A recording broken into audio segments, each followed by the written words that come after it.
ನಮಸ್ಕಾರ ಎಲ್ಲರಿಗೂ welcome to KPSC times. So ನಾವು ಇವತ್ತು July 3 related most important one liner current ಅಫೇರ್ಸ್ನ ಡಿಸ್ಕಸ್ ಮಾಡ್ಕೊಳೋಣ.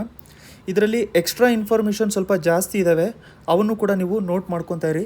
ಈ ಎಕ್ಸ್ಟ್ರಾ ಇನ್ಫಾರ್ಮೇಷನ್ಗಳಿಂದನೂ ಕೂಡ ಕ್ವೆಶನ್ ಕೇಳುವಂಥದ್ದು ಪ್ರಾಬಬಿಲಿಟಿ ಜಾಸ್ತಿ ಇರುತ್ತೆ. ಚಾನಲ್ಗೆ ಹೊಸಬರಾಗಿದ್ದರೆ ಸಬ್ಸ್ಕ್ರೈಬ್ ಮಾಡೋದನ್ನ ಮರೆಯೋಕ್ಕೆ ಹೋಗಬೇಡಿ. ಸುಮಾರು 80-90% ಸ್ಟೂಡೆಂಟ್ಸು ವೀಡಿಯೋಸ್ ನೋಡ್ತಾ ಇರೋರು ಸಬ್ಸ್ಕ್ರೈಬ್ ಮಾಡ್ಕೊಂಡಿಲ್ಲ. ಜಸ್ಟ್ ರೆಡ್ ಕಲರ್ ಬಟನ್ ಇರುತ್ತೆ, ಅದನ್ನು ಪ್ರೆಸ್ ಮಾಡ್ಕೊಂಡಿದ್ರೆ ಸಬ್ಸ್ಕ್ರೈಬ್ ಆಗಿರುತ್ತೆ, ಮಾಡ್ಕೊಂಡಿರಿ. ಡೈಲಿ ಬೇಸಿಸಲ್ಲಿ ನಮ್ಮ ವಾಟ್ಸಪ್ ಗ್ರೂಪಲ್ಲಿ ಈ ಥರ ನಾವು ಬೇರೆ ಬೇರೆ PDF ನಾವು ಮಾಡಿರೋಂಥ ನೋಟ್ಸಿನ PDF ಒನ್ ಲೈನರ್ಸ್ ಆಗಿರ್ಬೋದು, ಇಲ್ಲಾಂತಂದರೆ job notification, important news paper clips ಆಗಿರಲಿ, ಇಲ್ಲಾಂತಂದರೆ ಬೇರೆ ನಮಗೆ ಜನರಲಾಗಿ ಇಂಪಾರ್ಟೆಂಟ್ ಏನಿರುತ್ತೆ ನಮಗೆ ಎಕ್ಸಾಮಿಗೆ, ಆ ನೋಟ್ಸ್ ಎಲ್ಲದೂ ಕೂಡ ಶೇರ್ ಮಾಡ್ತಾ ಇರ್ತೀವಿ. ನೀವು ನಮ್ಮ ವಾಟ್ಸಪ್ ಗ್ರೂಪ್ ಜಾಯ್ನ್ ಆಗಬೇಕು ಅಂತಂದರೆ ಇಲ್ಲಿ ಕೊಟ್ಟಿರೋಂಥ ನಂಬರ್ಗೆ ನೀವು ಕಾಂಟ್ಯಾಕ್ಟ್ ಮಾಡ್ಕೊಂಡಿರ್ಬೋದು.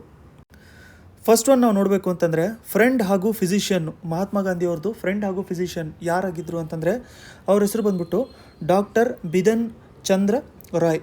ಡಾಕ್ಟರ್ ಬಿಧನ್ ಚಂದ್ರ ರಾಯ್ ಅವರು ಇವರ ಫ್ರೆಂಡ್ ಮತ್ತು ಫಿಸಿಷಿಯನ್ ಆಗಿದ್ದರು. ಯಾಕೆ ನ್ಯೂಸಲ್ಲಿದ್ದರು ಅಂತಂದರೆ ನ್ಯಾಷನಲ್ ಡಾಕ್ಟರ್ಸ್ ಡೇ ನಾವು ಸೆಲೆಬ್ರೇಟ್ ಮಾಡ್ಕೊತೀವಲ್ಲ, ಅದು ಇವ್ರಿಗೆ ಆನರ್ ಮಾಡೇ ನಾವು ಸೆಲೆಬ್ರೇಟ್ ಮಾಡ್ಕೊಳ್ಳೋಂಥದ್ದು. ಸೊ ಫಸ್ಟ್ ಟೈಮು ಇದು ನ್ಯಾಷನಲ್ ಡಾಕ್ಟರ್ಸ್ ಡೇ ನಾವು ಸೆಲೆಬ್ರೇಟ್ ಮಾಡ್ಕೊಂಡಿದ್ದು 1991ನಲ್ಲಿ.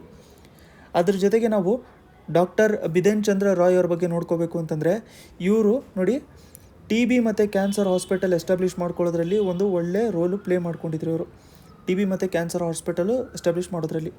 ಅದ್ರ ಜೊತೆಗೆ ಫೌಂಡಿಂಗ್ ಚೇರ್ಮನ್ನು ಕೂಡ ಆಗಿದ್ದರು ಯುನೈಟೆಡ್ ಪ್ರೆಸ್ ಆಫ್ ಇಂಡಿಯಾದು ಫೌಂಡಿಂಗ್ ಚೇರ್ಮನ್ ಕೂಡ ಇವರು ಆಗಿದ್ದಿದ್ರು. ಅದ್ರ ಜೊತೆಗೆ ಇವ್ರಿಗೆ ಭಾರತ ರತ್ನನೂ ಕೂಡ ಕೊಟ್ಟಿದ್ದರು 1961ನಲ್ಲಿ. ವೆಸ್ಟ್ ಬೆಂಗಾಲಿಂದ ಚೀಫ್ ಮಿನಿಸ್ಟರ್ ಕೂಡ ಆಗಿದ್ದರು, ಸೆಕೆಂಡ್ ಚೀಫ್ ಮಿನಿಸ್ಟರ್ ಆಗಿರ್ಬೇಕು ಪ್ರಾಬಬ್ಲಿ. ಸೊ ಅವರು ವೆಸ್ಟ್ ಬೆಂಗಾಲಿಂದ ಚೀಫ್ ಮಿನಿಸ್ಟರು ಕೂಡ ಆಗಿದ್ದರು. ಅವ್ರನ್ನ ಆನರ್ ಮಾಡ್ಕೊಳ್ಳೋದಕ್ಕೋಸ್ಕರ ಅಂತ ಹೇಳ್ಬಿಟ್ಟು ಇದು ನ್ಯಾಷನಲ್ ಡಾಕ್ಟರ್ಸ್ ಡೇ ಸೆಲೆಬ್ರೇಟ್ ಮಾಡ್ಕೊಂಡಿರ್ತೀವಿ. ನೆಕ್ಸ್ಟು ಲಾರ್ಜೆಸ್ಟ್ ಸರ್ವೈವಿಂಗ್ ಪಾಪ್ಯುಲೇಷನು ಯಾವುದ್ರದ್ದು ಅಂತಂದರೆ ನಿಕೋಬಾರ್ ಮೆಗಾಪೋಡ್ ಬರ್ಡು. ಸೊ ಇದು ಎಲ್ಲಿದೆ ಅಂತ ಕೇಳಿದ್ರೆ ಇದು ನೋಡಿ ನಮಗೆ ತಿಲಾಂಚಾಂಗ್ ಐಲ್ಯಾಂಡಲ್ಲಿರೋವಂಥದ್ದು. ಸೊ ತಿಲಾಂಚಾಂಗ್ ಐಲ್ಯಾಂಡಲ್ಲಿ ಇರೋವಂಥದ್ದು. ಸೊ ಇದು ಐಲ್ಯಾಂಡ್ ಸ್ವಲ್ಪ ನ್ಯೂಸಲ್ಲಿತ್ತು, ಅದಕ್ಕೋಸ್ಕರ ನೋಡ್ಕೊಂಡಿರಿ. ಈ ತಿಲಾಂಚಾಂಗ್ ಐಲ್ಯಾಂಡ್ ಏನಿದೆಯಲ್ಲ, ಈ ತಿಲಾಂಚಾಂಗ್ ಐಲ್ಯಾಂಡ್ ಇರೋವಂಥದ್ದು ಕೂಡ ನಮಗೆ ನಿಕೋಬಾರ್ ಗ್ರೂಪ್ ಆಫ್ ಐಲ್ಯಾಂಡ್ಸ್ ಇದೆಯಲ್ಲ ಅದರ ಮಧ್ಯದಲ್ಲೇ ಇರೋವಂಥದ್ದು. ಆಲ್ಮೋಸ್ಟ್ ಈ ನಿಕೋಬಾರ್ ಐಲ್ಯಾಂಡ್ಸ್ಗಳಲ್ಲಿ ಯಾವುದಾದ್ರು ನಮಗೆ ಅನಿಮಲ್ ಸ್ಪೀಷೀಸ್ ನೋಡೋಕ್ಕೆ ಸಿಗುತ್ತೆ, ಆ ಎಲ್ಲ ಅನಿಮಲ್ಸು ಕೂಡ ಇದರಲ್ಲಿ ಇನ್ಕ್ಲೂಡ್ ಆಗಿರುತ್ತೆ. ನೆಕ್ಸ್ಟ್ ನಾವು ನೋಡ್ಕೊಳ್ಳೋಣ.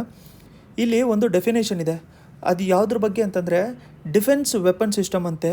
ಅದು ಆರ್ಟಿಫಿಷಿಯಲ್ ಇಂಟೆಲಿಜೆನ್ಸು, ಸೈಬರ್ ಸೆಕ್ಯೂರಿಟಿ, ರೋಬೋಟಿಕ್ಸು ಇವೆಲ್ಲದನ್ನು ಕೂಡ ಇದು ಐಡೆಂಟಿಫೈ ಮಾಡ್ಕೊಂಡಿರೋಂಥ ಡಿಫೆನ್ಸ್ ಸಿಸ್ಟಮ್ ಇರುತ್ತೆ. ಅದು ರೀಸೆಂಟಾಗಿ ನ್ಯೂಸಲ್ಲಿ ಇದ್ದಿದ್ದು ಇಂದ್ರಜಾಲ್ ಅಂತ. ನೋಡಿ ತುಂಬ ಇಂಪಾರ್ಟೆಂಟ್ ಆಗುತ್ತೆ ಇದು ಇಂದ್ರಜಾಲ್ ಬಗ್ಗೆ ಫಸ್ಟ್ ಪಾಯಿಂಟ್ ಏನು ನೆನ್ಪಿಟ್ಕೊಂಡಿರ್ಬೇಕು ಅಂತಂದರೆ ಈ ಇಂದ್ರಜಾಲ್ ಅನ್ನೋದು DRDO ಡೆವಲಪ್ ಮಾಡಿರೋಂಥದ್ದಲ್ಲ. ಕನ್ಫ್ಯೂಸ್ ಆಗೋಗ್ಬಿಟ್ಟಿರ್ತೀವಿ ನಾವು ಅಲ್ಲೇ. ಸೊ ಫಸ್ಟನ್ನು ಇದನ್ನು ಡೆವಲಪ್ ಮಾಡಿರೋವಂಥದ್ದು ಯಾರು ಅಂತಂದರೆ ಗ್ರೀನ್ ರೋಬೋಟಿಕ್ಸ್ ಕಂಪನಿ. ಸೊ ಎಲ್ಲಿದು ಕಂಪನಿ ಇದು ಅಂತಂದರೆ ಇದು ನೋಡಿ ಹೈದರಾಬಾದಿಂದು ಕಂಪನಿ, ಗ್ರೀನ್ ರೋಬೋಟಿಕ್ಸ್ ಕಂಪನಿ ಇದನ್ನು ಡೆವಲಪ್ ಮಾಡ್ಕೊಂಡಿದೆ. ಸೊ ಇದೇನು ಮಾಡುತ್ತೆ ಅಂತಂದರೆ ತುಂಬ ದೊಡ್ಡ ಏರಿಯಾ, 1000ರಿಂದ 2000 ಸ್ಕ್ವೇರ್ ಕಿಲೋಮೀಟರ್ ಅಷ್ಟು ಇರೋವಂಥ ದೊಡ್ಡ ಏರಿಯಾ, ಅಲ್ಲಿ ಇದು ನಮಗೆ UAV ಅಂತ ಬರುತ್ತಲ್ಲ, ನಮಗೆ ಅನ್ಮ್ಯಾನ್ಡ್ ಏರಿಯಲ್ ವೆಹಿಕಲ್ ಅಂತಂದರೆ ಡ್ರೋನ್ಸು, ಅದಾದಮೇಲೆ ಮಿಸೈಲ್ಸು, ಲೋ ಫ್ಲೈಯಿಂಗ್ ಟಾರ್ಗೆಟ್ಸು, ಇವುಗಳಿಂದ ಎಲ್ಲ ಪ್ರೊಟೆಕ್ಟ್ ಮಾಡ್ಕೊಳ್ಳೋದಕ್ಕೆ ನಮಗೆ ಇರುವಂಥದ್ದು. ಸೊ ನಿಮಗೆ ಇವಾಗಲೇ ಗೊತ್ತಿರಬೇಕು ಯಾಕೆ ನ್ಯೂಸಲ್ಲಿದೆ ಅಂತ. ರೀಸೆಂಟಾಗಿ ನಮ್ಮ ಜಮ್ಮು ಆ್ಯಂಡ್ ಕಾಶ್ಮೀರಲ್ಲಿ ಏನಾಗಿತ್ತು ಅಂತಂದರೆ ಒಂದು ಡ್ರೋನ್ ಅಟ್ಯಾಕ್ ಆಗಿತ್ತು. 2 ಡ್ರೋನ್ಸ್ಗಳನ್ನ ಯೂಸ್ ಮಾಡಿಕೊಂಡು ಸ್ವಲ್ಪ ಎಕ್ಸ್ಪ್ಲೋಸಿವ್ಸ್ಗಳನ್ನೆಲ್ಲದು ಕೂಡ ಡ್ರಾಪ್ ಮಾಡಿದ್ರು. ಅದರಲ್ಲಿ ಏನು ಜಾಸ್ತಿ ಲಾಸಸ್ ಆಗಿರಲಿಲ್ಲ, ಮ್ಯಾನು ಮತ್ತು ನಮಗೆ ಅಲ್ಲಿ ಎದುರದ್ದು ಪ್ರಾಪರ್ಟಿದೇನು ಲಾಸಸ್ ಆಗಿರಲಿಲ್ಲ. ಬಟ್ ಅದರಿಂದ ಪ್ರೊಟೆಕ್ಟ್ ಮಾಡ್ಕೊಳ್ಳೋದಕ್ಕೆ ನಮ್ಗೆ ಏನು ಬೇಕು ಅಂತ ಹೇಳ್ಬಿಟ್ಟು ನಾವು ಇವಾಗ ಫ್ಯೂಚರಲ್ಲಿ ನೋಡ್ಕೋಬೇಕಾಗತ್ತೆ. ಯಾಕಂತಂದರೆ ಇಡೀ ಇಂಡಿಯನ್ ಹಿಸ್ಟ್ರಿಯಲ್ಲಿ ಫಸ್ಟ್ ಟೈಮು ಡ್ರೋನ್ಸ್ನ ಯೂಸ್ ಮಾಡ್ಕೊಂಡು ಅಟ್ಯಾಕ್ ಮಾಡ್ಕೊಂಡಿದ್ದಾರೆ. ಸೊ ಅದಕ್ಕೋಸ್ಕರ ಅದನ್ನು ನಾವು ನೋಡ್ಕೊಂಡಿರಬೇಕು. ನೆಕ್ಸ್ಟು ನಮಗೆ ಪ್ರಾಜೆಕ್ಟ್ಸ್ ಲಕೋನ್ಸ್. ಸೊ ರೀಸೆಂಟಾಗಿ ನಮ್ಮ ವೈಸ್ ಪ್ರೆಸಿಡೆಂಟ್ ಇದ್ದಾರಲ್ಲ, ಅವರು ವಿಸಿಟ್ ಮಾಡ್ಕೊಂಡಿದ್ರು. ಸೊ ಇದು ಪ್ರಾಜೆಕ್ಟ್ ಲಕೋನ್ಸ್ 1998ಅಲ್ಲಿ ಎಸ್ಟಾಬ್ಲಿಷ್ ಮಾಡ್ಕೊಂಡಿರೋಂಥದ್ದು. ಏನಿದು ಪ್ರಾಜೆಕ್ಟ್ ಲಕೋನ್ಸ್ ಅಂತಂದರೆ ಏನಾಗುತ್ತೆ? ಲಕೋನ್ಸ್ ಅಂತಂದರೆ ಏನು? ಲಕೋನ್ಸ್ ಅಂತಂದರೆ ನಮಗೆ ಲ್ಯಾಬ್ರೇಟ್ರಿ, ಅದು ಕನ್ಸರ್ವೇಷನ್ ಆಫ್ ಎಂಡೇಂಜರ್ಡ್ ಸ್ಪೀಷೀಸು, ಅದಕ್ಕೆ ನಾವು ಲಕೋನ್ಸ್ ಅಂತ ಹೇಳ್ಬಿಟ್ಟು ಕರಿತೀವಿ. ಇದನ್ನು ನೋಡಿ ಎಸ್ಟಾಬ್ಲಿಷ್ ಮಾಡ್ಕೊಂಡಿದ್ದು 1998 ಬಟ್ ಆ್ಯಕ್ಚುಲಾಗಿ ಲ್ಯಾಬ್ ಬಂದಿದ್ದಿದೆ 2007. ಆ್ಯಕ್ಚುಲಾಗಿ ಲ್ಯಾಬೊರೇಟ್ರಿ ಬಂದಿರೋಂಥದ್ದೇ 2007. ಇದರಲ್ಲಿ ಸುಮಾರು ಡಿಪಾರ್ಟ್ಮೆಂಟ್ಸು ಕೂಡ ಕೆಲಸ ಮಾಡ್ತಾಯಿತ್ತು.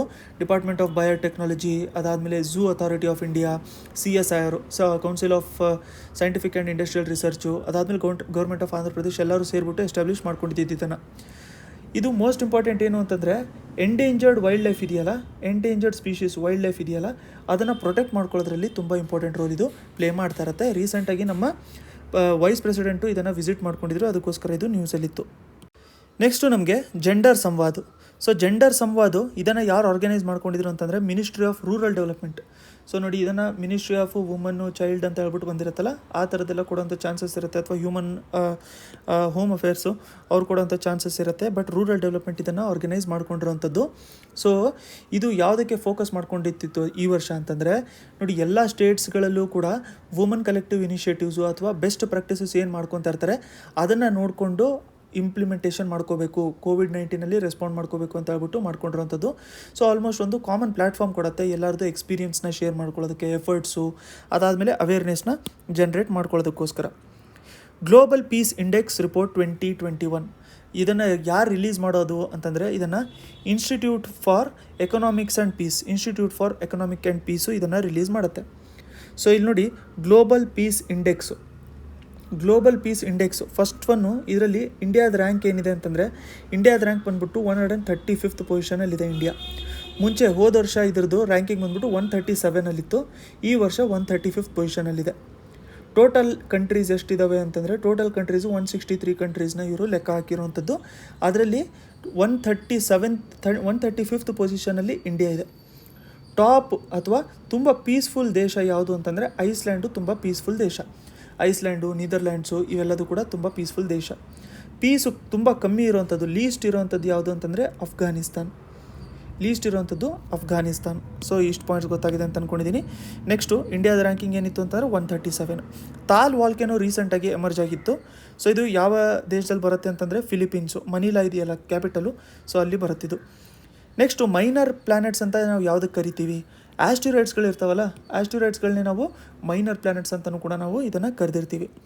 ನೆನ್ನೆ ಡಿಸ್ಕಸ್ ಮಾಡ್ಕೊಂಡಿರೋಂಥ ಕರೆಂಟ್ ಅಫೇರ್ಸಲ್ಲಿ ಓಷನ್ಸ್ಗಳನ್ನ ನೋಡ್ಕೊಂಡಿದ್ವಿ. 5th ಓಷನ್ ಯಾವುದು ವರ್ಡಿಂದು ನಿಮ್ಗೆ ಗೊತ್ತಿದ್ದರೆ # ಆ ಓಷನ್ನಿನ ಹೆಸರು ಕಮೆಂಟ್ ಮಾಡಿರಿ. ನೋಟ್ಸು PDF ಗಳಿಗೋಸ್ಕರ ನಂಬರಿಗೆ ನೀವು ಕಾಂಟ್ಯಾಕ್ಟ್ ಮಾಡ್ಕೊಂಡಿರ್ಬೋದು. ನೆಕ್ಸ್ಟ್ ವೀಡಿಯೋಲಿ ಮತ್ತೆ ಸಿಗೋಣ.